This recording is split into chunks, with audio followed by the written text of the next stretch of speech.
قال الذين كفروا ربنا أرنا الذين أضلانا من الجن والإنس نجعلهما تحت أقدامنا ليكون من الأسفلين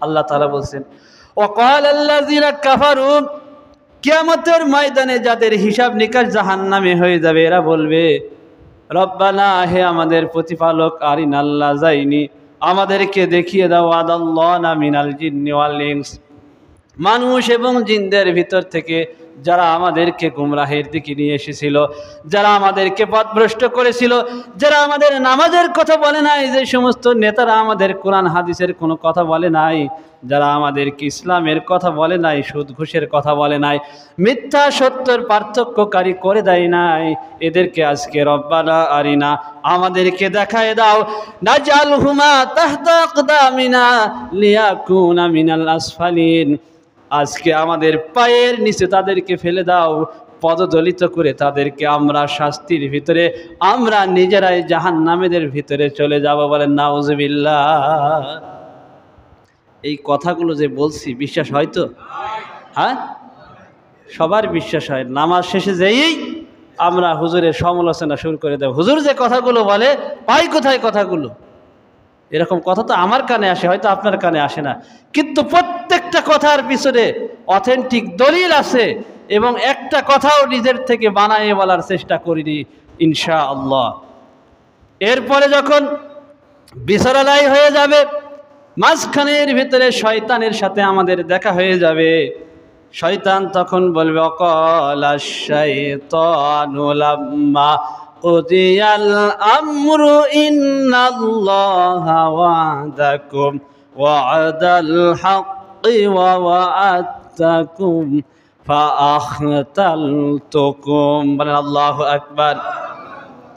শয়তানের সাথে যখন দেখা হয়ে যাবে, শয়তান তখন বলবে লাম্মা কুদিয়াল আমরু, বিচার তো ফয়সালা হয়ে গেছে, এখন আর কিছু করার নাই। ওয়া'দাকুম ওয়া'দাল হক, আল্লাহ তোমাদের সাথে যে ওয়াদা করেছিল, আল্লাহ বলেছিল নামাজ পড়ো, রোজা করো, হজ আদায় করো, যাকাত আদায় করো, ইসলামী আইনকে বাস্তবায়ন করার জন্য চেষ্টা করো, এই কাজগুলো যদি তোমরা করতে পারো আমি আল্লাহ ওয়াদা করেছিলাম তোমাদেরকে জান্নাত দিব। বলেন সুবহানাল্লাহ। শয়তান তখন বলবে আল্লাহ যে ওয়াদাগুলো করেছিল ওয়াদান হক, আল্লাহর ওয়াদাগুলো সত্য হয়ে গেছে। বলেন সুবহানাল্লাহ। আল্লাহর ওয়াদা মিথ্যা হবে? আর জোরে বলেন। শয়তান নিজেই বলবে বিচার তো হয়ে গেছে, আল্লাহ যে ওয়াদা করেছিল তোমরা মিথ্যা কথা বলবে না, সত্য পথে চলবে, কোরআনের পথে চলবে, ইসলামের পথে চলবে, আল্লাহ রসুলকে অনুসরণ করবে, আল্লাহ রসুলের নেতৃত্ব আদর্শকে তোমরা মেনে নিবে, এই কাজগুলো যারা করবে আমি তাদের জন্য জান্নাতের ঘোষণা করছি। বলেন সুবহানাল্লাহ।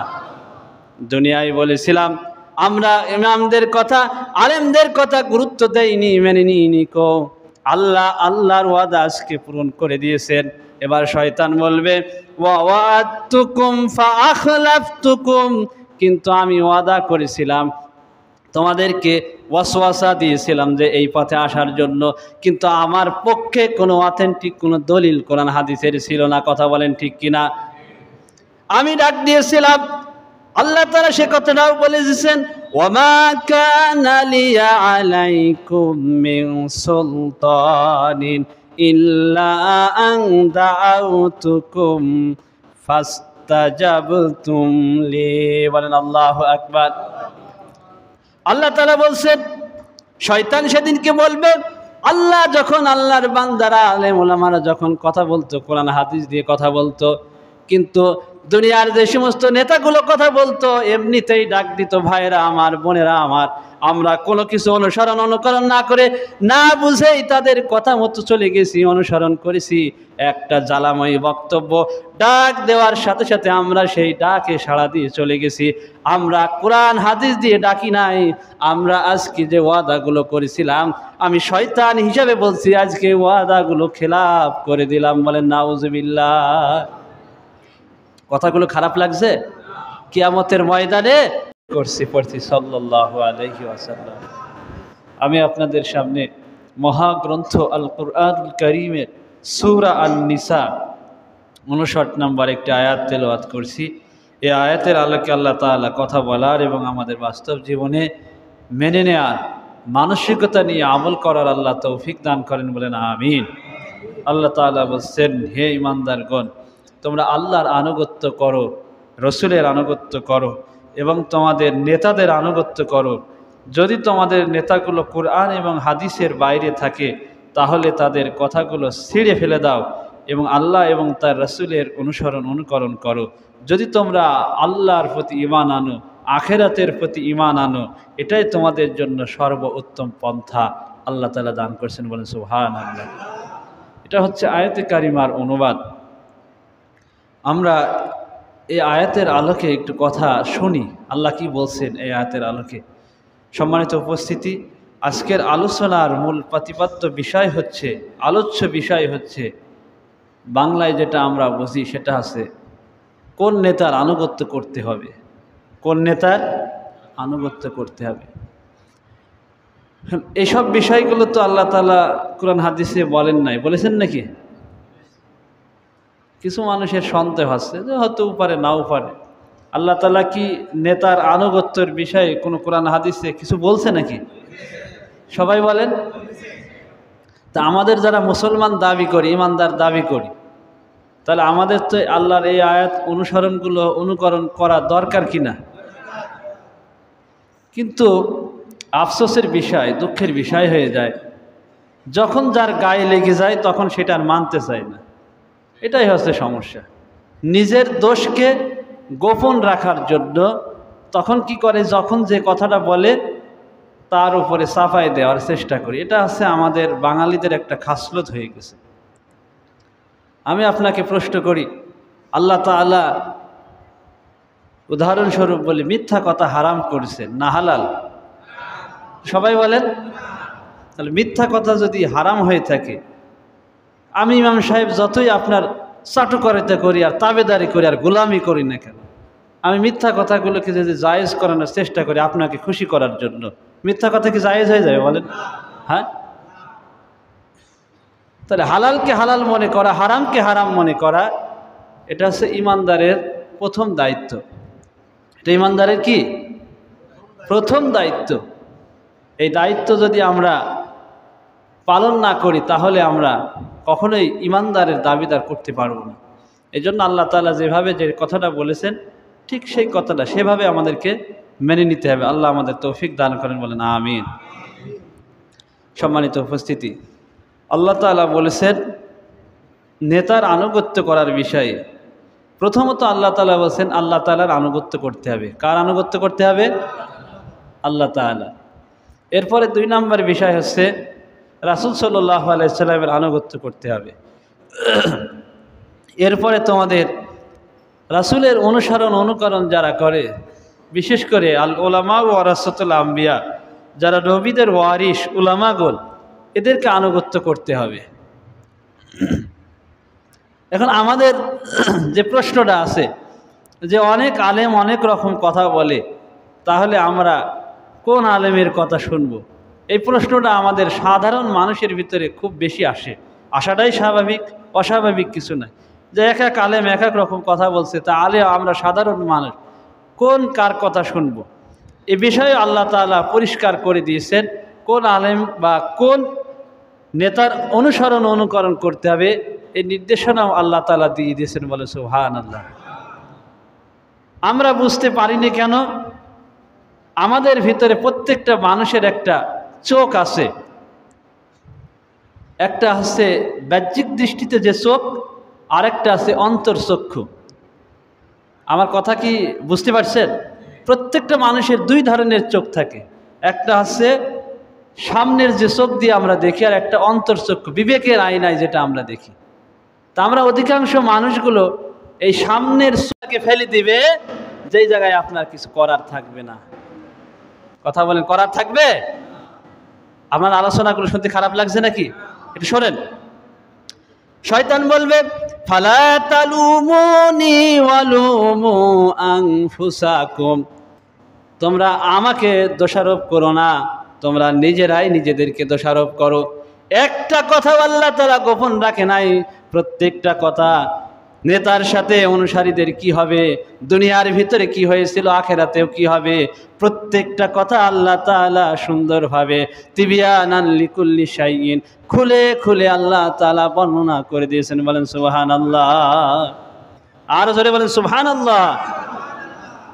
আল্লাহ তাআলা বলবেন, শয়তানকে যখন এই কথা বলা হবে, শয়তান বলবে আমি যখন মানুষদেরকে ডেকেছি কোরআন দিয়ে ডাকি নাই, হাদিস দিয়ে ডাকি নাই, নবীর কোনো উক্তি দিয়ে ডাকি নাই, এমনি ডাকছি, আসো ফাস্তাজাব লাকুম ফাস্তাজাব দাআউতুকুম ফাস্তাজাবতুম লি, আমি ডাক দিয়েছি এমনিতেই, কোনো কোরআন হাদিসের কথা ছাড়া এমনিতেই ডাক দিয়েছি। ফাস্তাজাবতুম লি, এমনিতেই তোমরা ডাকে সাড়া দিয়েছো, এখন তোমরা কেন আমাকে দোষারোপ করছো? তোমরা তো এই কথা জিজ্ঞাসা করনি যে হে নেতা তোমরা তো আমাকে ডাকছো, তুমি আমাদেরকে ডাকছো, একটা বারের জন্য বলো নাই যে আমার কর্মীরা 5 ওয়াক্ত তোমরা নামাজ পড়বা। এরকম নেতারা ডাকে? আমার কর্মীরা তোমরা মায়ের সাথে ভালো আচরণ করবা, আমার কর্মীরা কখনো টেন্ডারবাজি করবা না, মদ জুয়া খেলবা না, তোমরা মানুষের সাথে খারাপ আচরণ করবা না, সুদ ঘুষ খাবা না। এরকম নেতারা যদি কোনো কথা না বলে, কাল কিয়ামতের ময়দানে এই নেতাগুলো বলবে ফালা তালুমুনি ওয়ালুমু আনফুসাকুম, আমাদেরকে তোমরা দোষারোপ করো না, তোমরা নিজেরাই নিজেদেরকে দোষারোপ করো। আজকে শাস্তি দেওয়ার জন্য, কষ্ট পাও আর না পাও, আমি নেতা তোমাদের জন্য কিছু করতে পারবো না। কথা বলেন ঠিক কিনা? সেদিনকে বলবে মা আনা বিমুসরিকুকুম, আমি তোমাদের জন্য কিচ্ছু করতে পারবো না, আমার যে কষ্ট হচ্ছে এটাও তোমরা কিছু করতে পারবে না। কথা বলেন ঠিক কিনা? কঠিন ভয়াবহ দিন আসবে। আল্লাহ রাব্বুল আলামিন বলেন এমন কঠিন ভয়াবহ দিন, ইয়াউমা ইয়াফিরুল মারউ মিন আখি ওয়া উম্মিহি ওয়া আবি ওয়া সাহিবাতিহি ওয়া বানি, কঠিন মুসিবতের দিন। সেই দিনকে ভাইয়ের কাছে চলে যাবে, আপন মার কাছে চলে যাবে, বাবার কাছে চলে যাবে, কিন্তু সেই দিন কোনো কাজে আসবে না। আল্লাহ রাব্বুল আলামিন সুন্দর করে বলছেন ইয়াউমা লা ইয়ানফাউ মালু ওয়ালা বানুন ইল্লা মান আতাল্লাহু বিকলবিন সালিম। বলে আল্লাহু আকবার। আল্লাহ বলছেন এই দিনকে কোনো সম্পদ, কোনো কথা কাজে আসবে না, কাজে আসবে একমাত্র তোমার ইল্লা মান আতাল্লাহু বিকলবিন সালিম, তোমার সুস্থ দিল মস্তিষ্ক যদি থাকে এটাই তোমার জন্য কাজে লাগবে। বলেন সুবহানাল্লাহ। সম্মানিত উপস্থিতি, আল্লাহ তাআলার কুরআন অনুযায়ী যে কথাগুলো বললাম, আমরা এই কথাগুলো বাস্তব জীবনে মেনে নিতে পারি, আল্লাহ আমাদের সেই তৌফিক দান করেন। বলেন আমিন। এরপরে কর্মীরা যখন কঠিন শাস্তির ভিতরে পড়েই যাবে, তখন কর্মীরা আল্লাহর কাছে একটা আবদার করবে। শুনবেন সেই আবদারটা কি? সকলে শুনবেন। কর্মীরা তখন জাহান্নামে যাবে, নেতারাও জাহান্নামে যাবে। এই সময় কর্মীরা একটা আবেদন করবে আল্লাহ তাআলার কাছে। সেই আবেদনটা কি? সূরা আহজাবের 68 নম্বর আয়াতে আল্লাহ তাআলা বলেন রব্বানা আতিহিম দিফাইনি মিনাল আযাবি ওয়ালআনা কাবীরা। আল্লাহু আকবার। আল্লাহ বলেন হে আমাদের প্রতিপালক, আজকে আমরা জাহান্নামে চলে এসেছি, আমাদের কিছু করার নাই, কিন্তু একটা আবদার তোমার কাছে করছি। সেটা হচ্ছে যে সমস্ত নেতাদের কথায় আমরা গুমরাহী হয়েছিলাম, ওই সমস্ত নেতাদেরকে আজকে আমাদের চাইতে দ্বিগুণ শাস্তি আল্লাহ তুমি দান করো। কয় গুণ শাস্তি? আমাদের যে শাস্তি দিছো তার চাইতে দ্বিগুণ শাস্তি দান করো, এবং ওয়ালআনহুম, আল্লাহ তাদেরকে লানত করো, লানান কাবীরা, এমন অভিশাপ দাও, সবচাইতে মহা অভিশাপ আজকে তাদের জন্য দান করো। আজকে নেতারা লম্বা লম্বা বড় বড় কথা বলে, আল্লাহ রসুলের কোনো আদর্শ দিয়ে কথা বলে না, দুনিয়ার মানুষের আদর্শ দিয়ে ডাক দেয়। আমরা হুজুগে বাঙালি এক ডাকে সারা দিই, একটা বারের জন্য চিন্তা করিনি যে আমার নেতা তো নামাজের কথা বলে না, আমার নেতা তো কোরআনের কথা বলে না, আমার নেতা তো ইসলামের কোনো কথা বলে না, একবারও বলে না যে আমরা ক্ষমতায় গেলে আল্লাহর দ্বীন আল্লাহর জমিনে প্রতিষ্ঠিত করব, এরকম কোনো কথা আমার নেতারা বলে না। কিন্তু আমরা কর্মীরা কিছু বিড়ের লোভে, কিছু টাকার লোভে, কিছু দুনিয়ার স্বার্থের লোভে আমরা এই সমস্ত নেতার কথায় অনুসরণ করি। কথা বলেন ঠিক কিনা? সম্মানিত উপস্থিতি, কিয়ামতের ময়দানে কঠিন কঠিন ভয়াবহ আযাবের দিকে আপনাকে আমাকে যেতে হবে। এজন্য এই আযাবের কথা আমি ইমাম হিসাবে যদি সতর্ক না করি, কাল কঠিন কিয়ামতের ময়দানে আমাকে জবাবদিহি করা লাগবে। এজন্য সম্মানিত উপস্থিতি, যে কথাগুলো বললাম আমরা সকলেই বাস্তব জীবনে মেনে নিতে পারি। আল্লাহ আমাদের সেই তৌফিক দান করেন, বলেন আমিন।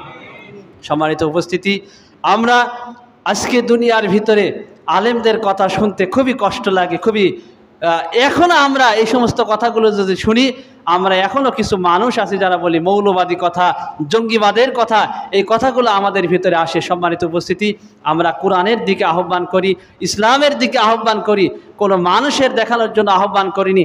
আমি আপনাদের মহল্লায় প্রায় 4 বছরের বেশি আসছি। যদি নিজের স্বার্থ সিদ্ধির জন্য কথা বলতাম তাহলে অনেক কথা থাকতো। আপনার নেতাকে খুশি করার জন্য কথা বলতে পারতাম, মসজিদ কমিটিকে খুশি করার জন্য কথা বলতে পারতাম, আপনি যারা সমাজের প্রভাবশালী মানুষ তাদের সাথে চাটুকারিতা করে খুশি করার জন্য কথাগুলো বলতে পারতাম। কথা বলেন ঠিক কিনা? কিন্তু আমি এই কথাগুলো কখনোই বলিনি। কিয়ামতের দিন পর্যন্ত, যতদিন হায়াত রাখবে ততদিন পর্যন্ত আল্লাহকে সাক্ষী রেখে বলছি, একটা কথা কোনো মানুষের সন্তুষ্টির জন্য কথা বলবো না। প্রত্যেকটা কথা একমাত্র আল্লাহ তাআলার সন্তুষ্টির জন্য কথা বলে যাবো ইনশাআল্লাহ। সম্মানিত উপস্থিতি, এজন্য কথাগুলো শোনেন, বাস্তব জীবনে যদি কাজে নাও লাগে, কিয়ামতের কঠিন মুসিবতের দিন আপনাদের কাজে লাগবেই লাগবে ইনশাআল্লাহ।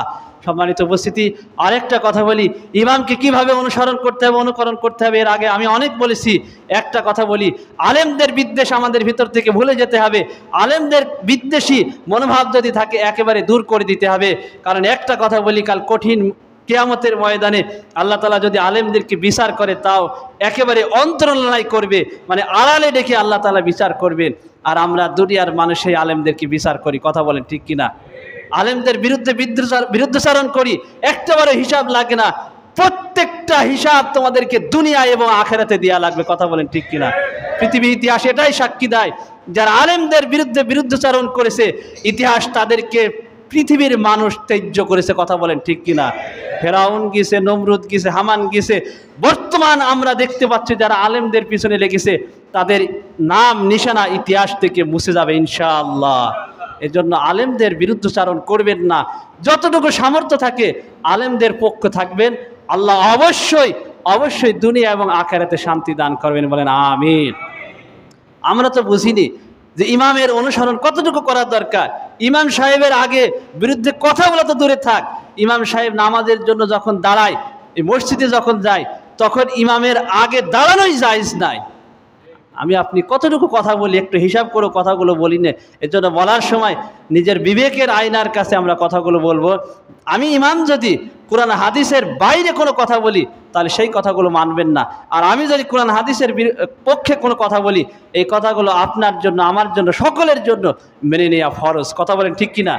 আল্লাহ তাআলা এই বিষয়গুলো বোঝার এবং মানার আল্লাহ তাআলা আমাদের সকলকে তৌফিক দান করেন। আমরা সকলে বলি আল্লাহুম্মা আমিন।